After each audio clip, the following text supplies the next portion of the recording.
June just delivered a massive 147% year-over-year dividend explosion across 16 different payouts. We are talking over $1,100 in pure cash flow generated in just 30 days. But the massive moves I'm making with this money might surprise you. Welcome back everyone, I'm the Swedish dividend investor. So, as usual, we will go through my month of June. It was a pretty busy month, not only with my business, but I continued with my spring cleaning in my portfolio. I guess it's reaching a summer cleaning now. Let's go through the agenda so you know what you're in for. We will go through the following: my portfolio value and performance year to date, all the distributions, dividends and interest rate income I got paid in June. We will compare it to June of last year. I will show you guys how my portfolio is currently looking. I will also talk about my investment goals going forward.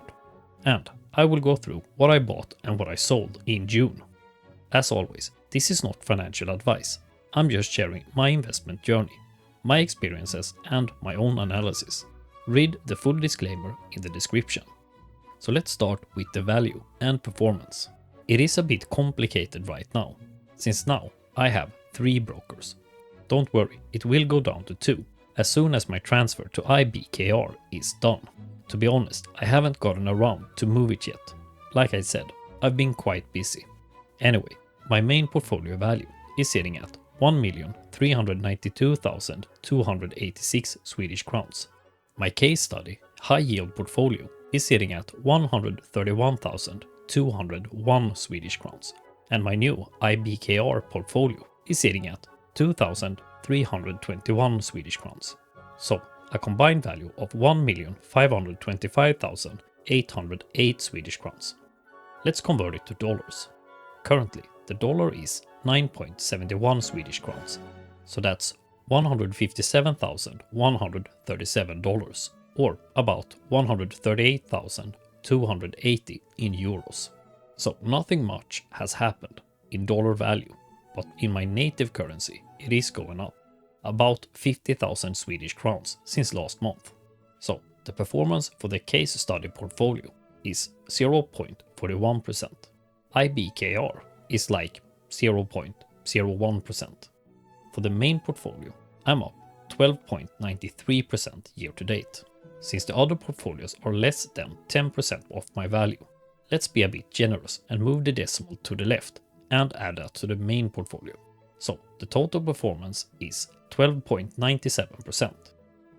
The market is ripping higher and my portfolio is going up as well, currently beating S&P 500 and everything else I track, except for the Nasdaq. You can also see the drawdown during the Iran-US BS was less than the market, which is something I value more than outperforming. Alright, let's go through my dividends. We have 16 payments to go through, starting off with the first week, where I received 5 payments. First out is Capital Southwest, ticker CSWC, a monthly paying BDC, business development company. These aren't for the faint of heart. Currently, they are very volatile. My 80 shares each paid me 0.1934, so a total of $15.47. However, taxation is theft, and in the case of American stocks, I do have to pay a withholding tax of 15%. So we deduct 2.32, and we get a total payout of $13.15. 2 more BDCs coming up. Next is Gladstone Capital, ticker GLAD, another monthly paying BDC. Many of the BDCs have a yield of over 10%. Pretty sweet. My 100 shares each paid me 0.15, so $15. Taxation is still theft, so we remove 2.25 and we land at $12.75. Last BDC, Pennant Park Floating Rate, ticker PFLT. What do you know? Yet another monthly payer. This one sadly reset their dividend, so they lowered it and will have a variable part paid out as a special dividend if it exceeds the net investment income per share. However, this month my 203 shares each paid me 0.1025, a total of $20.8. Removing the tax of 3.12, we land at $17.68. Moving on to my main portfolio. First Trust Vest, S&P 500, Dividend Aristocrats Target Income ETF, ticker KNG. One of my core 4 positions. They have been on a run as of lately, and I'm glad I bought more when they had their decline. I love this ETF, and it's a favorite of mine. My then 790 shares each paid me 0.1403, and I don't pay any dividend tax on ETFs domiciled in Ireland. So that lands us at $110.84. Alright, last payment for the week. Cibus Real Estate, ticker CIBUS, on the Stockholm Stock Exchange. Sweden's own Realty Income. One of 2 Swedish single stocks I own these days. They pay monthly, and this month my 443 shares each paid me 0.7558, a total of 334.82 Swedish crowns. I also don't pay any dividend tax on my Swedish companies. Let's convert it to a currency everyone knows. We land at $34.48. Summing up the first week and the monthly total so far, we land at $188.9. For the second week, I received 4 payments. First out is the JP Morgan family, starting with JP Morgan Nasdaq Equity Premium Income ETF, ticker JEQP or JEPQ. I'm so glad I sold out of JEIP and put my money in JEQP. I was down as much as 17% on this one, but it looks a lot better now. All the JP Morgan ETFs had a very large payout this month. They did the same in June of last year. My 112 shares each paid me 0.3021, making the payout without taxes $33.84. JP Morgan Global Equity Premium Income ETF, ticker JGPI or JEPG. Ah yes, the oldest brother in the UCITS family. It's another one of my core 4. I've held it for quite some time, and some say it lags, but the legend tells a tale of a buying opportunity. But that's for you to decide. My then 550 shares each paid me 0.3244, so a total payout of $178.42. Very nice, since they usually pay around 0.14 or $0.15 each month. JP Morgan Europe Equity Premium Income ETF, ticker JEEP or JEPE. Yes, the newest family member.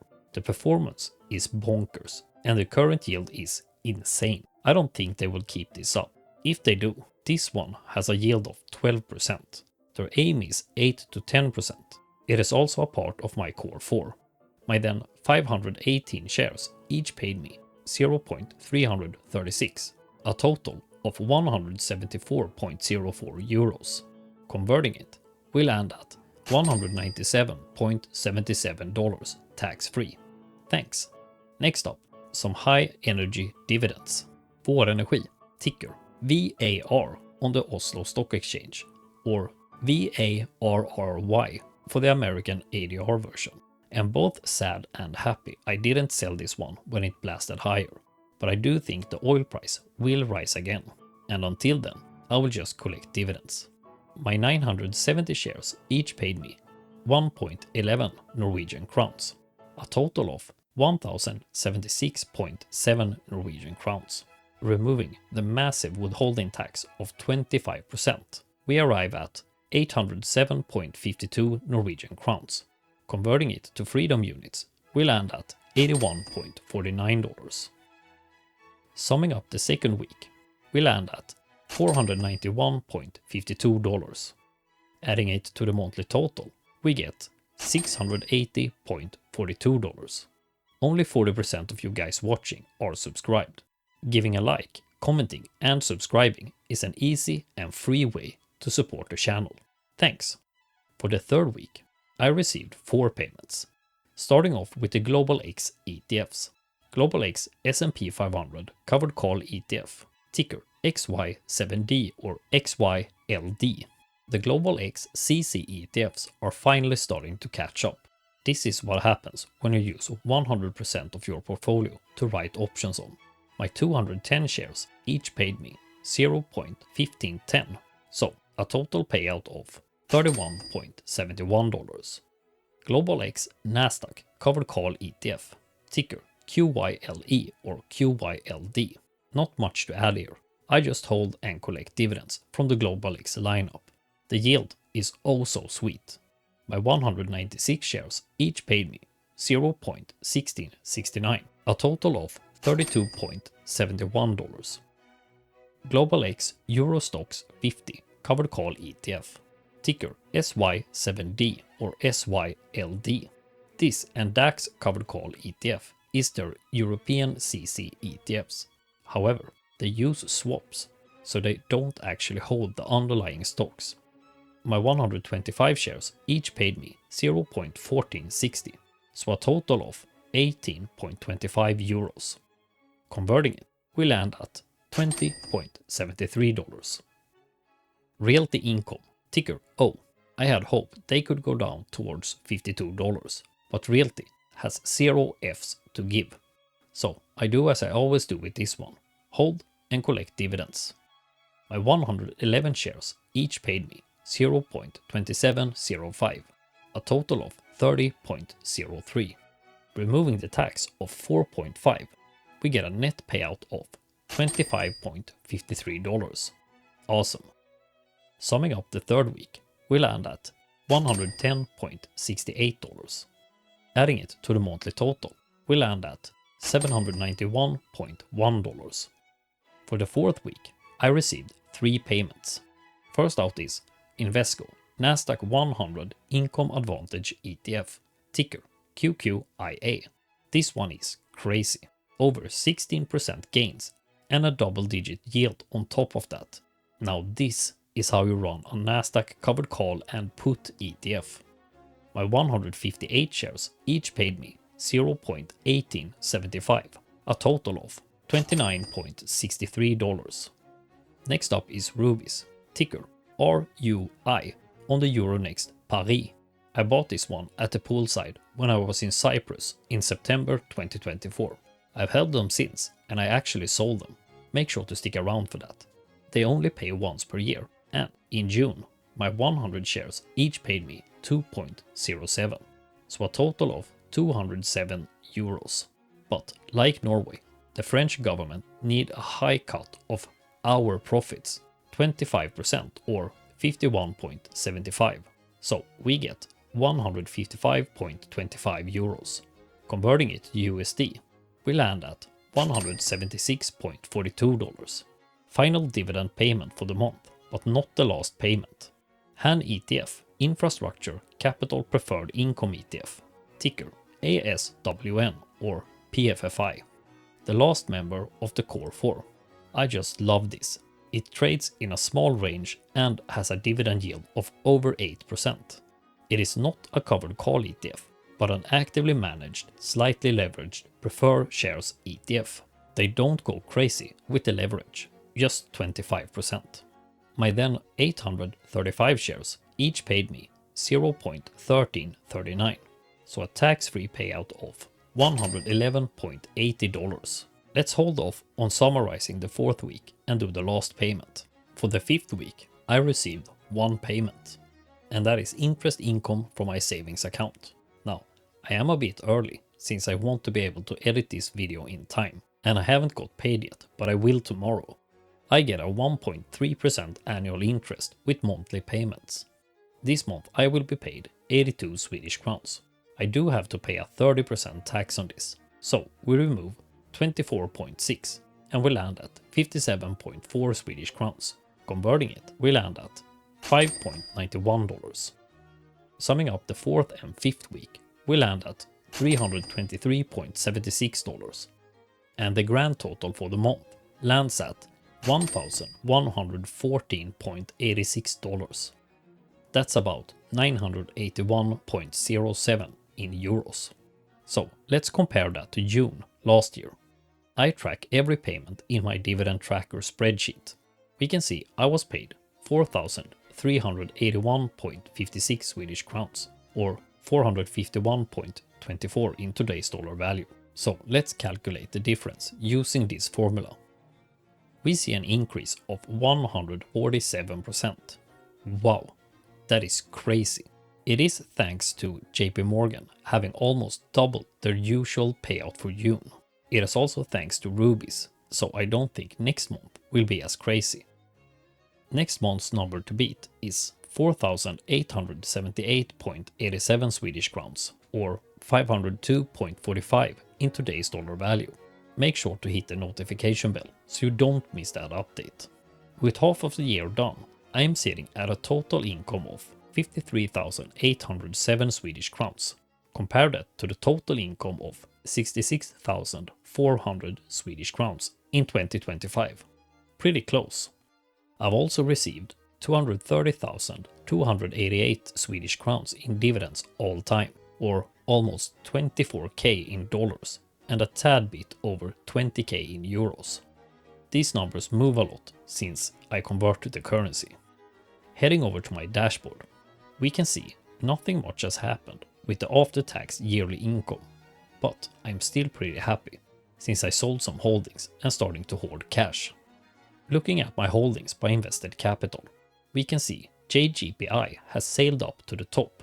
12.19% of my capital is invested here, followed by KNG at 12.7%, ASWN or PFFI 12.6%, and JEPE or JEEP at 11.1%.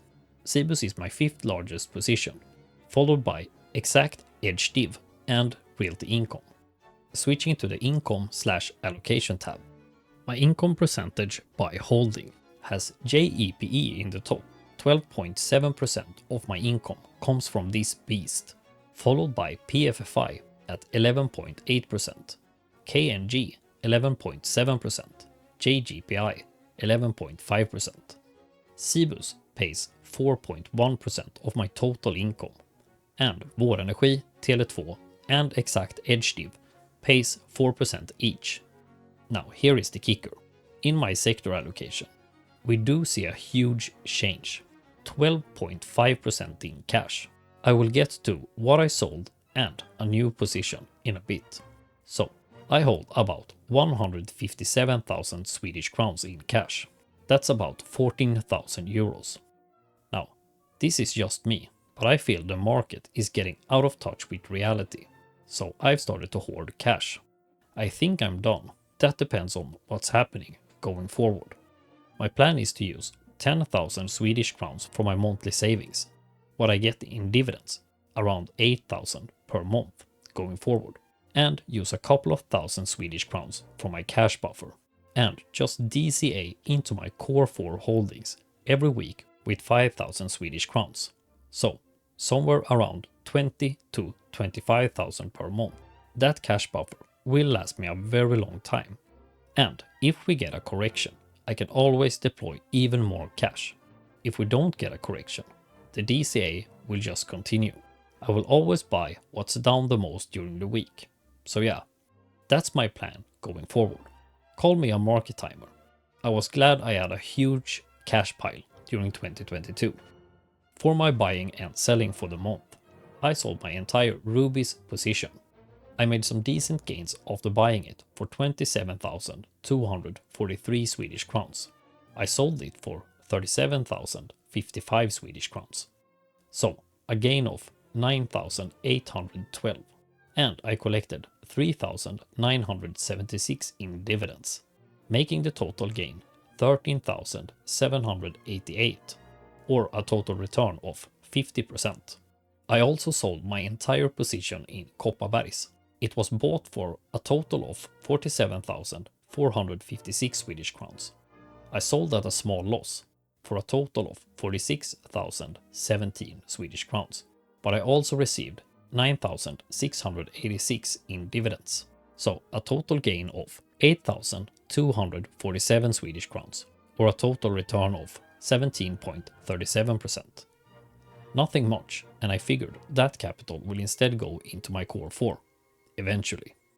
So for my buying activity this month, we have PFFI for a total of 16,502, JGPI for a total of 17,469. Nice. JEEP for 6,068. Cibus for 4,033, KNG for 3,727, and finally, a new position. I bought WINC, just a starter position, for a total of 16,530. So, a total of 64,314 Swedish crowns. That's about $6,623 or 5,828 euros. I also reinvested some of my case study dividends. On this broker, I bought 8 Starwood Property Trust, and on IBKR, I bought 14.2715 Pennant Park floating rate and 4.8329 BXSL. Yes, I have access to fractional shares now. The amounts are minuscule, but about 3,000 Swedish crowns. So $310 or 270 euros. So that wraps up June. I want to know how your month was. What was your biggest dividend pay? Let me know in the comments. But guys, thanks for watching, and I will see you in the next one. Until then, stay smart, stay patient, and keep stacking those dividends. Ha det gött!